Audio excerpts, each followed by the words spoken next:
et si on passait à notre dossier santé du jour? Très bien, on va faire un autre travail aujourd'hui, un travail ensemble. Ça commence maintenant. On va tenter de devenir nos propres psys. Europe 1, 11h30. Mélanie Gomez et Julia Vignali. Alors vous allez voir, ça va pas être une énième émission de développement personnel. Aujourd'hui, c'est vraiment de la science que l'on vous propose avec Vincent Tribou. Bonjour. Bonjour, merci pour votre invitation. Avec plaisir. Vous êtes psychologue et psychothérapeute, co-auteur avec Hélène Claire du livre Devenez votre propre psy aux éditions Alary. Alors justement, on va voir avec vous comment faire pour devenir notre propre psy. Mais d'abord, on va parler un petit peu de notre cerveau. Vous parlez dans votre livre des habitudes, des choses que l'on fait sans vraiment réfléchir. Est-ce que c'est si bon que ça d'avoir des gestes routiniers ? Il vaut mieux avoir des gestes routiniers. Parce que si tous les jours de votre vie, vous devez réapprendre à marcher, vous n'allez pas vous en sortir. Si vous faites du piano et qu'à chaque fois, il faut réapprendre à faire une gamme, on ne va pas s'en sortir. Donc oui, ce sont tous ces automatismes et ces raccourcis qui permettent d'économiser de l'énergie dans le cerveau. Après, s'il y a des mauvaises habitudes, ça, on va dire, c'est un problème sur une bonne chose. Alors justement, s'il y a des mauvaises habitudes, comment on fait pour s'en défaire ? Il faut lire le bouquin déjà, qui est très très bien. Oui, c'est vrai qu'il est très bien. Vous avez vu comment je vends le truc J'ai lu votre bouquin, donc j'ai compris. Cher que des séances de psy. Il pourrait sûrement monter un restaurant où il y aura un bouquin en vente dedans. Non, c'est en fait, il faut identifier le problème et comprendre qu'est-ce qui fait que je suis tombé dans cette mauvaise habitude et est-ce que j'ai conscience de cette mauvaise habitude. Donc déjà une petite prise de recul, se voir faire la chose et modifier le comportement. On se rend bien compte dans notre quotidien qu'on n'arrive pas toujours, enfin en tout cas pas tous à gérer nos émotions de la même façon. Pourtant on a tous le même cerveau a priori. Alors pourquoi on ne fonctionne pas tous de la même manière ? C'est dans nos gènes, c'est dans l'éducation, qu'est-ce qui se passe ? C'est tout. Les gènes ont une très grosse influence, notamment sur tout ce qui est transmetteur dans le cerveau, tout ce qui est dopamine, sérotonine. On sait dans les maladies psychiatriques qu'il y a des problèmes de neurotransmetteurs. Bon, ce livre ne s'adresse pas aux personnes souffrant de troubles psychiatriques. L'éducation a un très gros impact, bien évidemment. La motivation, tout le monde n'est pas égal à l'autre en termes de motivation. Tout le monde n'a pas les mêmes valeurs, tout le monde n'a pas les mêmes objectifs. Donc vous avez une myriade de facteurs qui vont intervenir. Et c'est ça qu'on a voulu montrer dans ce livre. Il y a la partie éducationnelle, il y a la partie cerveau, il y a la partie répétition. En fait, il y a tellement de portes d'entrée que ça aurait été dommage de résumer ça avec un seul facteur. Alors justement, dans votre livre, pour sortir des émois, enfin des problèmes émotionnels, vous parlez notamment de pratiquer la psychoéducation. Alors c'est quoi ça ? La psychoéducation, c'est ce que vous avez dit tout à l'heure, Laurie. C'est ne pas être dupe qu'on a ce fonctionnement. C'est que savoir ce qu'il se passe. Par exemple, là, je suis en train de sortir d'une hernie discale. Mon kiné m'a expliqué comment ça fonctionnait. J'ai compris. J'ai compris les positions que je ne devais surtout pas adopter et j'ai compris les exercices que je devais faire. Quand vous avez compris que vous aviez 80% de vos pensées qui servaient à rien, dès que vous l'entendez, vous dites « Ah, ça c'est mon cerveau qui vient de s'allumer ». Il y a 80% de chances que ça ne sert à rien, je le mets à la poubelle. Donc la psychoéducation, c'est cette capacité à connaître son cerveau, à se connaître et à se dire « Tiens, c'est en train de se mettre en marche, je vois le truc arriver ». Donc c'est une prise de recul par rapport aux bases scientifiques. Alors dans le bouquin, vous proposez aussi la technique du décalage. Ça veut dire quoi et comment on la met en pratique celle-ci ? La technique du décalage, c'est la nuit porte conseil, c'est le proverbe de grand-mère, c'est vous avez le droit de faire ce que vous voulez, mais par exemple dans 10 minutes. Et le cerveau, il monte en intensité, comme ça n'est pas interdit. Vous passez pas en frustration, vous passez pas en amertume, en colère, c'est autorisé. Donc le cerveau va pas forcément avoir l'intérêt d'augmenter les émotions, il va plutôt avoir tendance à les calmer. Et une fois que le cerveau monte et redescend, là, un quart d'heure après, 1 heure après, vous regardez si vous avez envie de le faire, mais c'est pas interdit.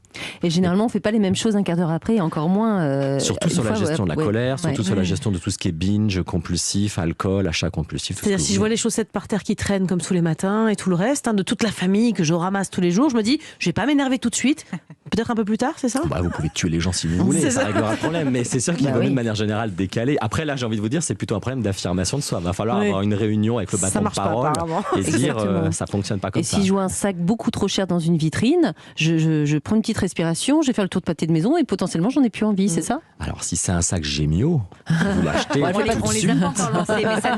Alors là, on fait un copyright tous les deux. Jérôme, j'ai Gemio Bags. Non mais reportez en tout cas les choses. Vous n'êtes pas à 1 heure près, vous n'êtes pas à 1 jour près. De toute façon, ce sac-là, il sera encore là dans 24 heures. Non, la vendeuse, elle a dit que non. Oui, oui. Toujours. Parce que la vendeuse a lu le bouquin de Laurie. Et voilà. Non, vous n'êtes pas à 24 heures près et vous verrez bien si c'est une vraie envie ou pas. Vincent Tribou, cet entretien ne fait que commencer. On vous retrouve dans quelques instants. On verra notamment avec vous comment gérer certaines ruminations parce qu'on a des pensées négatives. On en parlait avec Laurie. Par exemple, je sais pas, qu'on a des difficultés à trouver l'amour, à séduire. Alors, pas besoin de coach car on va vous expliquer comment devenir votre propre psy ce matin sur Europe 1. Bien fait pour vous sur Europe 11h30 sur Europe 1. Bien fait pour vous. Mélanie Gomez et Julia Vignali. Vous êtes sur Europe 1 et c'est bien fait pour vous en direct jusqu'à 12h30. C'est votre émission Bien-être tous les matins.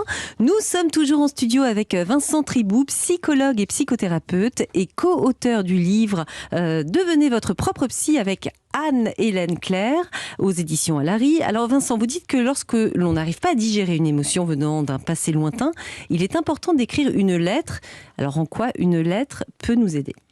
Alors, quand vous racontez à quelqu'un quelque chose, vous dites oui, machin m'a dit, ça m'a énervé, vous parlez de la personne à la troisième personne. C'est plutôt le cerveau intellectuel qui s'allume. Par contre, quand vous écrivez une lettre à quelqu'un, chère maman, cher tata, cher Cédric, vous adressez directement à cette personne. C'est plutôt la zone émotionnelle qui s'allume. Et si vous écrivez sans aucune censure, bien évidemment dans une lettre que vous n'enverrez pas, si vous écrivez sans censure, ce qui est au fond de vos tripes, là il y a la vidange émotionnelle. Et si on l'envoie, ça règle encore plus vite le problème ou pas Il vaut mieux pas l'envoyer parce que la réponse peut être décevante. Et si quelqu'un la trouve malheureusement cette lettre, ce qu'on veut, c'est la vidange émotionnelle, c'est pas la réponse de l'autre. Vous prenez justement l'exemple de Sabine qui a été licenciée, racontez-nous. Alors Sabine, elle était en congé maternité. Elle est revenue une semaine avant pour montrer le bébé à ses collègues et elle a été convoquée par sa patronne qui lui a dit « À ton retour, je ne te garderai pas. Je placerai quelqu'un d'autre. » Quelle violence. Et donc, on a fait la lettre à la patronne. Que vous n'avez pas envoyé ? Que n'a pas envoyé. Non, ça s'est fini au tribunal, prud'homme et compagnie. Mais elle a fait 2 lettres. La première lettre très gentille, donc ça m'a pas plu. Je dis à mon avis, c'est pas ce que vous avez au fond de votre trip. Et la deuxième lettre était particulièrement agressive. Là, elle a bien fait la vidange. Là. Ah, elle a bien fait la vidange. S'il y a des mots vulgaires dans le dictionnaire, c'est que ça répond à un besoin émotionnel. Donc il faut les utiliser. Oui, et puis ça permet de ne pas les utiliser devant la personne qui pourrait elle-même les utiliser contre Exactement. nous. Alors on va voir comment apprendre à gérer certaines ruminations. Par exemple, si on n'arrive pas à draguer, à séduire, souvent par timidité, qu'est-ce que vous pouvez nous conseiller ? Faut y aller même si on prend un râteau ? Moi, ce que j'aime bien sur la timidité excessive, et notamment dans ce qu'on appelle l'anxiété sociale, qui est la version psychiatrique et handicapante de la timidité, c'est simplement de faire 1 heure ou 1h30 dans la rue, demander des directions et dire systématiquement « vous êtes très belle, vous êtes très beau », rentrer dans les magasins et on enchaîne. C'est horrible. Ce sont des gens que vous reverrez plus 10 secondes après. On s'expose, mais le jeu en vaut la chandelle. Ça fait des années qu'on en a marre, qu'on n'évolue pas. Dans 1h30, vous vous rendrez compte que vous serez complètement blasé. Il y a le processus d'habituation qui va se mettre au niveau des neurones. La répétition entraîne l'intégration de l'information. Et ça fonctionne, c'est ce qu'on fait en psychiatrie. Bon, attention, pas aller trop loin non plus, le harcèlement de rue, c'est dangereux, mais voilà.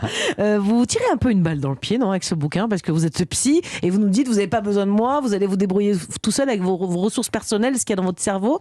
Je sais pas, c'est risqué, non ? Vous risquez de plus avoir de travail ? Je vais vous dire oui et non. Non, parce que moi j'ai des patients qui vont très très mal et ce livre n'est pas pour les personnes souffrant de troubles psychiatriques, mais pour juste les gens qui sont entre le normal et le pathologique. Et petit 2, parce qu'il y a quand même quelque chose qu'il faut rappeler en science, c'est que la science est censée être donné à tout le monde. On n'est pas censé garder nos secrets d'alchimiste. Donc il y a toujours eu ce travail. Moi, depuis 15 ans, j'ai travaillé avec les associations, notamment l'AFTOC. Il y a toujours eu cette idée qu'on doit donner l'information aux personnes. Si vous habitez au fin fond de la Creuse et que vous n'avez pas les moyens, comment vous faites ? Il faut bien qu'il y ait des bouquins qui soient disponibles. Bien sûr. Alors parfois on se met à avoir des pensées négatives, des ruminations, à penser au pire aussi, du type « et si je perds mon travail, qu'est-ce que je vais devenir ?» Est-ce que c'est normal d'avoir ce type de pensée ? Est-ce que tout le monde en a ? D'imaginer le pire. Pareil, je vais vous dire oui et non. Dans la société actuelle, entre le Covid, entre la mondialisation, il y a de quoi avoir quelques des bouffées métiers d'angoisse entiers qui s'effondrent, oui, je pense qu'il faut réfléchir. Et avant, on parlait de business plan, il faut réfléchir. Mais là, c'est une réflexion factuelle, pragmatique.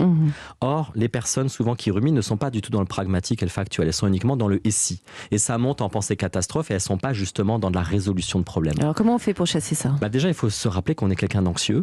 Et moi, je dis toujours à mes patients, si c'est factuel, ça me convient. Si c'est un « et si », c'est poubelle directe. Un quoi ? Parce qu'un « et si ». Un SI qui me dit qu'il se pourrait, une supposition, une hypothèse anxieuse.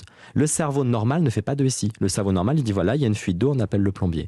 Le cerveau qui fait un SI est toujours un cerveau trompeur, donc on le met à la poubelle, on va même pas chercher la suite. Pas de SI dans la vie pour aller bien. Alors on connaît tous dans notre entourage quelqu'un de perfectionniste, qui veut tout faire de la façon la plus parfaite qui soit. Comment on devient comme ça ? Qu'est-ce qui se passe justement dans notre cerveau ? A priori, les enfants sont pas comme ça. Alors non, je pense pas qu'on naisse perfectionniste, puisqu'on a tous une tendance à l'intolérance, à la frustration et à la contrainte. Donc si on peut plutôt jouer à la console que faire des maths.